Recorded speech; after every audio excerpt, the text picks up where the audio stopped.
At first it seemed like a bad joke. On April 14th, 2020, reports stated that trickling in that Peter Steele, the hawkish frontman of Typo Negative, was dead. It was impossible to believe, and not just for the normal reasons. Steele had a legendary morbid streak and was no novice at defying death. Since forming Typo Negative in 1989 out of the ashes of a crossover metal band, Carnival, Steele had attempted suicide, overdosed, and even faked his own death in 2005 with a post on the band's website.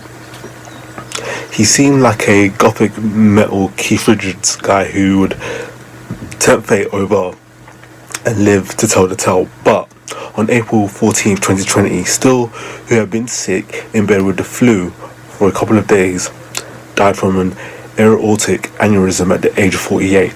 There have been several occasions when Steele was battling with drugs and alcohol and was lying in the hospital, seemingly on the verge of expiration, but this wasn't one of them.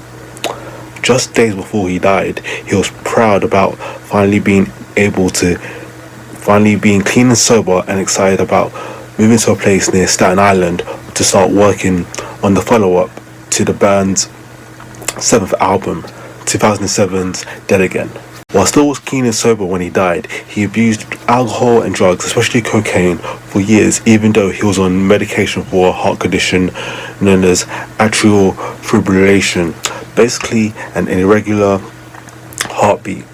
Steele was 6 feet 7 inches. He wasn't just large, he was larger than life, though he claimed that he was only shy and suffered from stage fright. He eagerly embraced his role as the spokesman for the band. As such, he had a deep voice and was surprisingly soft-spoken, but had a razor-sharp wit and an hysterical, self-deprecating sense of humor. The singer-bassist claimed to be a misanthropist, wrote sarcastic lyrics that got him pegged by some as a bigot.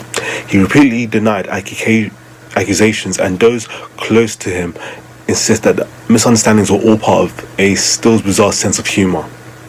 Despite Steele's public reputation, he was undoubtedly loyal to those who knew him and friendly to fans. So those who remember him best remember his excessive behavior, whether writing music or engaging in day-to-day activities. Whether a result of his unhealthy behavior or a symptom of his heart ailment, Steele was hospitalized on several occasions at home and mid-tour. Even so, he rarely took care of himself and often put his sense of humor above his health. R.I.P. Peter Steele.